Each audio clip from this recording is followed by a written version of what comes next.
জানতে চান।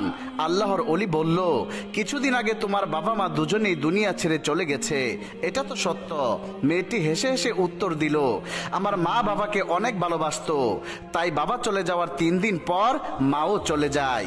আল্লাহর অলি তখন বলল, তুমি কি জানো তোমার এই পাপের জন্য তোমার বাবা মায়ের কবরে যে ভয়ানক আযাব হচ্ছে? মেয়েটি তখন বলল, আমার কারণে যদি তাদের কবরে আযাব হয় তাহলে এটাই তাদের প্রাপ্য ছিল, কেননা তারাই তো আমাকে খারাপ বানিয়েছে। তারা যদি আমাকে ভালো মানুষের মতো মানুষ করত তাহলে আমি আজকে এই পথ বেছে নিতাম না। তারা চলে যাওয়ার পর কেউ আমাকে দুমুঠো ভাতও দিয়ে যায়নি, কেউ আমার কোনো খোঁজ খবর রাখেনি। আমি কি খাচ্ছি, কি পড়ছি, এ নিয়ে সমাজের কারো কোনো মাথা ব্যথা নেই। উপায়ন্তর না দেখে আমি বাধ্য হয়ে এই পথ বেছে নিয়েছি। আল্লাহর অলি বলল, মাগো, বাবা মা কখনোই চায় না তাদের সন্তান খারাপ পথে পরিচালিত হোক। তারা তাদের সাধ্যমতো সন্তানদেরকে মানুষ করার চেষ্টা করে। দুনিয়াতে অনেক ভালো কাজ আছে, তুমি সেইগুলোও বেছে নিতে পারতে, বিয়ে করে সংসারী হতে, সেটাই তো ছিল তোমার মঙ্গল। এখন তোমার এই খারাপ কাজের জন্য কবরে তারা শাস্তি পাচ্ছে। তারা তো এই জন্য তোমাকে দুনিয়াতে জন্ম দিয়ে যায়নি। যখন তুমি দুনিয়া থেকে বিদায় হয়ে যাবে তখন তোমার কবরেও একই আযাব হবে।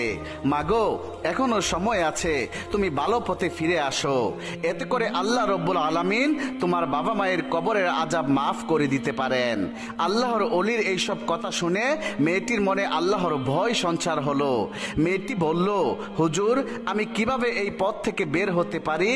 আপনি আমাকে সৎ উপদেশ দিন, কি করলে আমি এই পথ থেকে বের হতে পারবো?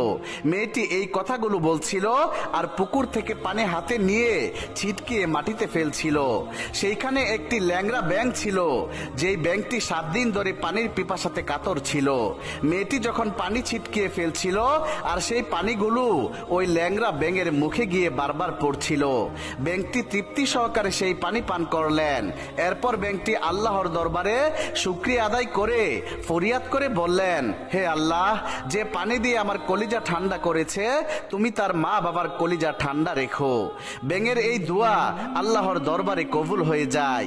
সাথে সাথে আল্লাহ রব্বুল আলামিন ওই মেয়ের মা বাবার কবরের আযাব মাফ করে দেন।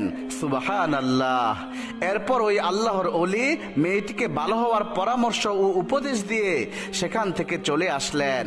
আল্লাহর অলি যখন সেই কবরের পাশ দিয়ে আবার যেতে লাগলেন তখন দেখলেন ওই কবর দুটি থেকে দোয়া বের হচ্ছে না এবং কবর থেকে কোনো আহাজারিও শোনা যাচ্ছে না। এরপর আল্লাহর অলি আকাশের দিকে তাকিয়ে বললেন, হে আল্লাহ,